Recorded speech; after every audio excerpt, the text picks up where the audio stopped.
আগের পর্বে আপনারা দেখেছিলেন নরহরি একটা পুরনো খাট কিনেছিল। রাত্রিবেলা ঘরের মধ্যে নানা রকম ঘটনা ঘটছিল। যদি গল্পটা না দেখে থাকেন, ডেসক্রিপশন বক্সে, কমেন্টে এবং আই বাটনে লিঙ্ক দেওয়া রইল, দেখে নিতে পারেন।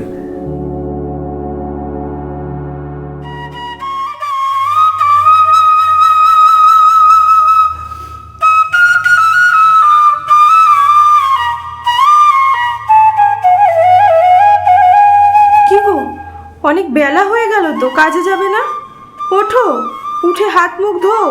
আমি একটু চা দুটো রুটি বানিয়ে দিই, খেয়ে কাজে যাও। হ্যাঁ গো, উঠতে অনেক দেরি হয়ে গেল। রাত্রে ভালো করে ঘুমাতে পারিনি।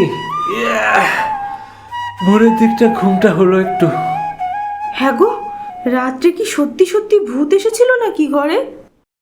আরে দূর, পাগল হয়ে গেলে তুমি। যদি ঘরে কোনো ভূত আসতো তাহলে কি আমরা সারা রাত ঘরে থাকতে পারতাম? আমাদের ক্ষতি করতো না? কালকে যে আমাদের কি হয়েছিল, ওগুলো মনে হয় স্বপ্নই ছিল আমাদের। হবে হয়তো। নাও নাও, তুমি খাবার করো, আমি হাত মুখ ধুয়ে আসি।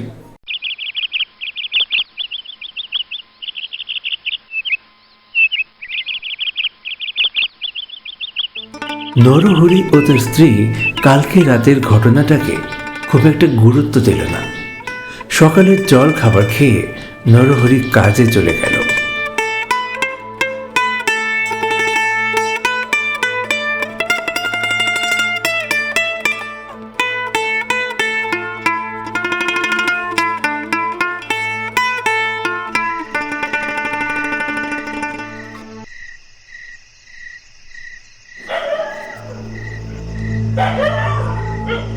সেদিন রাত্রিবেলা নরহরি ও তার স্ত্রী রাতের খাওয়া দাওয়া সেরে বারান্দায় বসে আছে। রাত তখন 10টা বাজে। খুব ঘুম পাচ্ছিল তাদের। নরহরি তার স্ত্রীকে ঘরে গিয়ে বিছানা ঠিক করার কথা বলল।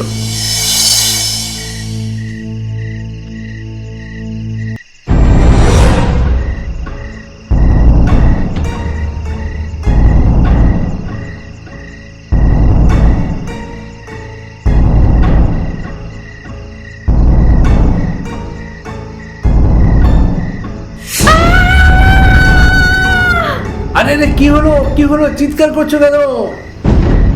নরহরি ঘরের ভেতর ছুটে যায়। যে দেখতে পায় তার স্ত্রী চোখ বন্ধ করে দাঁড়িয়ে আছে, প্রচন্ড ভয় পেয়ে রয়েছে।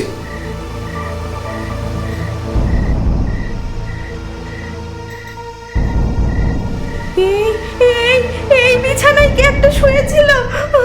কেউ একটা শুয়েছিল এখানে। কোথায় কোথায়? এখানে তো কেউ শুয়ে নেই, বিছানা তো ফাঁকা। না না, আমি স্পষ্ট দেখেছি। আরে দূর, ছিল তো, সে কোথায় গেল? মনে মনে হয়তো কিছু কল্পনা করছিলে। কালকে রাতে তুমি যা ভয় পেয়ে গেছিলে।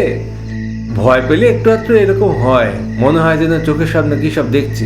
ভয় নেই, ভয় নেই, চলো শুয়ে পড়ো। নরহরি যে ভয় পাচ্ছে না তা না, নরহরিও ভয় পাচ্ছে। তবে আগের রাতে ভালো ঘুম হয়নি তাদের। আজকে সারাদিন খুব পরিশ্রম হয়েছে। এখন তাদের দুজনের চোখেই খুব ঘুম। তারা দুজনেই গভীর ঘুমে আচ্ছন্ন হয়ে পড়ে।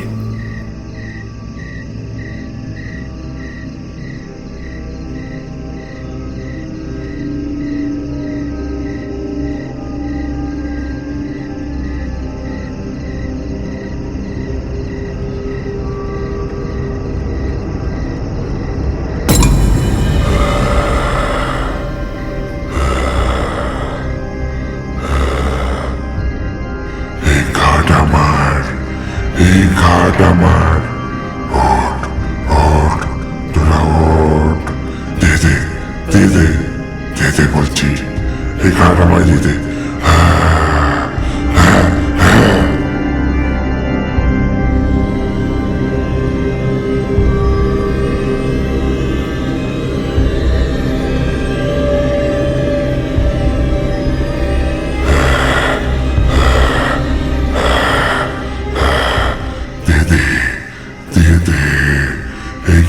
দিদি, এই খাট দিদি আমায়, দিদি দিদি।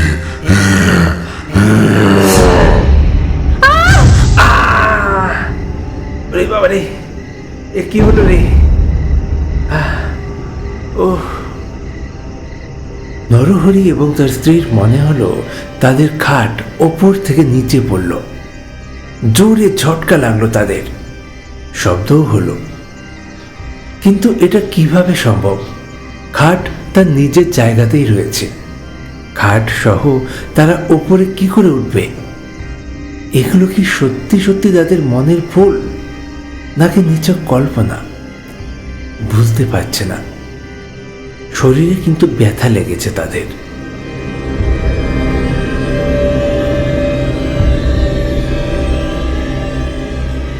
বেশ কিছুক্ষণ বসে থেকে তারা আবার শুয়ে পড়ল।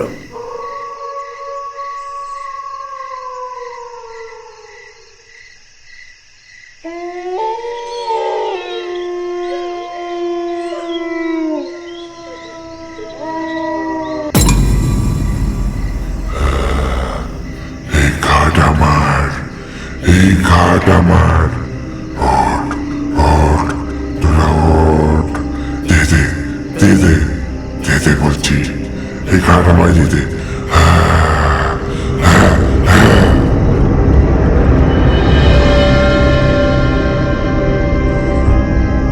আবার তারা হুড়মুড় করে উঠল।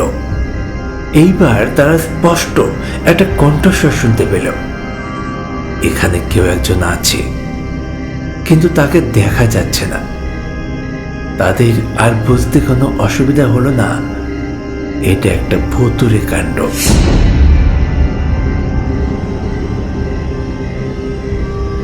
ভয়ে তাদের শরীর থরথর করে কাঁপছে। তারা দরজা খুলে তাড়াতাড়ি বাইরে বেরিয়ে যায়। বাইরে থেকে দরজা বন্ধ করে দেয় এবং বাকি রাতটা বারান্দায় কাটায়।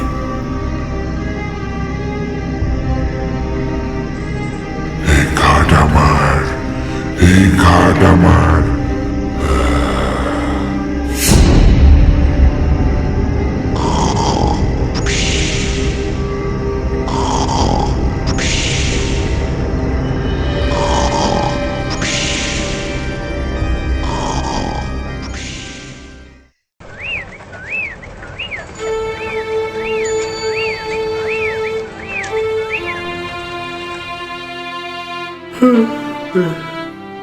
কি জ্বালায় যে পড়েছি! শেষ পর্যন্ত ঘরে ভূত ঢুকলো। যত সমস্যা ওই খাট নিয়ে। ওই খাট আমি আজকেই বাড়ি থেকে বের করব, আর ঘরে রাখা যাবে না। আমি বলছিলাম কি, এই রকম একটা খাট আমরা জীবনেও কিনতে পারবো না। ঘরে যখন এনেছই, এটাকে যাতে রাখা যায় এমন কিছু ব্যবস্থা করা যায় না? মানে এটা রাখা যায় মানে? ওই খাট রাখা মানে তো ভূতকে ঘরে রাখা। ঘরে ভূত নিয়ে কি থাকা যায় কখনো? পাগল কোথাকার! আরে ধুর, ভূত ঘরে রাখতে যাব কেন? মানে ভূত তাড়ানোর জন্য কত নানান রকম উপায় আছে নাকি? কোনো তান্ত্রিক ডেকে ভূত তাড়ানো যায় না? যদি এইটা করা যায় তাহলে তো আমাদের এই খাটটা রেখে দিতে পারবো না। তুমি যতটা সহজে বললে, এই কাজ কিন্তু অতটা সহজ না। তাও আমি দেখি তিনকড়ি কাকাকে সব কিছু জানাই। ওনার তো আবার এইসব ব্যাপারে অনেক অভিজ্ঞতা। দেখি সে কি বলে। তিনকড়ি কাকা তাদের গ্রামের একজন বয়োজ্যেষ্ঠ মানুষ। এই ধরনের ভৌতিক অভিজ্ঞতা তার অনেক আছে। নরহরি তিনকড়ি কাকাকে যেয়ে সব ঘটনা জানায়।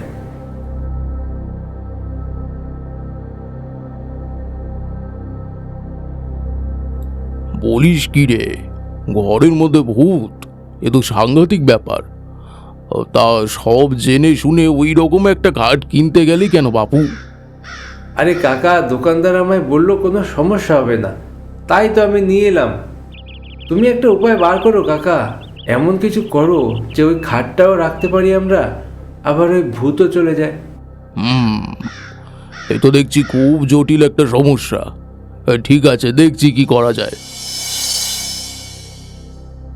তিনকড়ি কাকা অনেক ভাবনা চিন্তা করে বলে, আমি আজকে রাত্রে তোর ঘরে তোর সাথে থাকবো। আগে ব্যাপারটা বুঝতে হবে, ওটা ঠিক কেমন ভূত, ওর কতটা শক্তি, তারপরে একটা ব্যবস্থা করতে হবে। আজ বৌমাকে তার বাপের বাড়ি রেখে আয় গিয়ে যা, আমি রাত্রে তোর বাড়ি পৌঁছে যাব।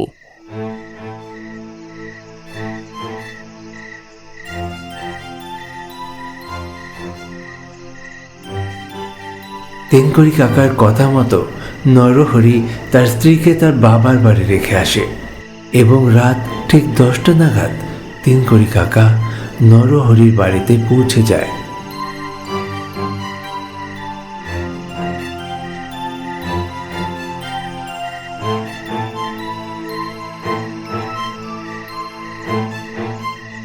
ওরে বাবা, এ তো দারুণ একখানা খাট রে। মাত্র 100 টাকায় এত সুন্দর খাট কেউ পায় নাকি? তুই কিচ্ছু চিন্তা করিস না, আমি এসেছি যখন, ওই ভূতের 12টা বাজিয়ে তারপরে আমি ছাড়বো। জীবনে কত ভূত তাড়ালাম। হ্যাঁ,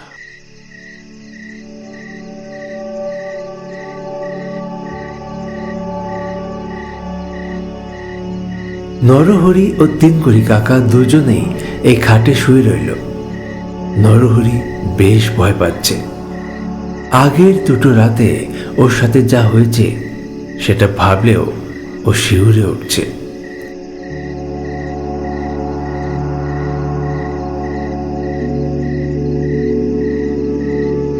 তেনকড়ি কাকা শোবার সাথে সাথে নাক ডাকা শুরু করেছে। নরহরির ঘুম আসছে না, সে জেগে রয়েছে।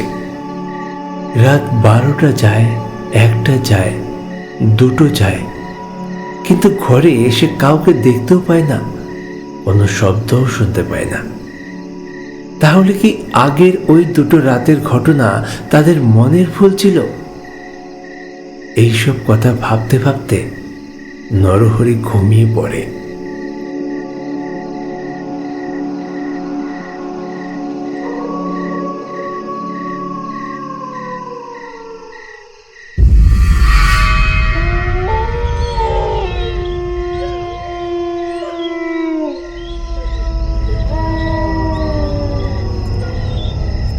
রাত যখন 2:30 বাজে, তাদের খাট শূন্যের ওপর উঠেছে, দুলছে।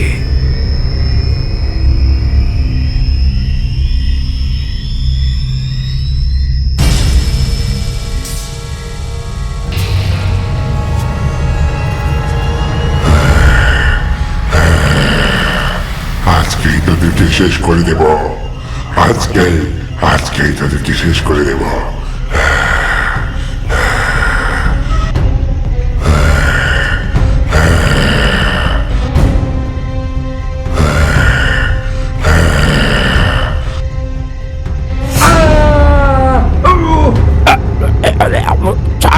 আমার ঘাট দখল করা,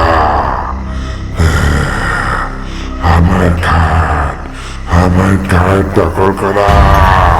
ছেড়ে দে, ছেড়ে দে, ছেড়ে দে, ছেড়ে দে, ছেড়ে দে, ছাড় পুরো বাবার বাবা।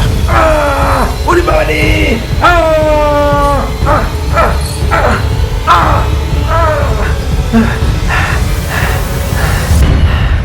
আমার ঘাট আজকেই তোরা শেষ, আজকেই তোরা শেষ।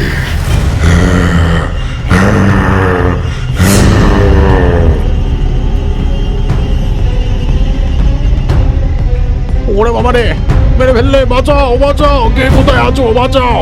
ও বাবা, এই যে সে ভূত নয় রে বাবা, মেরে ফেললে রে। ওরে বাবা রে! বাঁচাও, বাঁচাও! দুজনে প্রচন্ড মার খেয়ে দৌড়ে তেনকড়ি কাকার বাড়ির দিকে চলে যায় এবং সেই বাড়িতে যেয়ে তারা প্রাণে বাঁচে। তেনকড়ি কাকা তার জীবনে অনেক ভৌতিক ঘটনা দেখেছে, কিন্তু এইরকম ভয়ঙ্কর ঘটনা সে আগে কখনো দেখেনি। সে প্রচন্ড ভয় পেয়ে যায়। সেই রাত্রে নরহরি তেনকড়ি কাকার বাড়িতেই ছিল।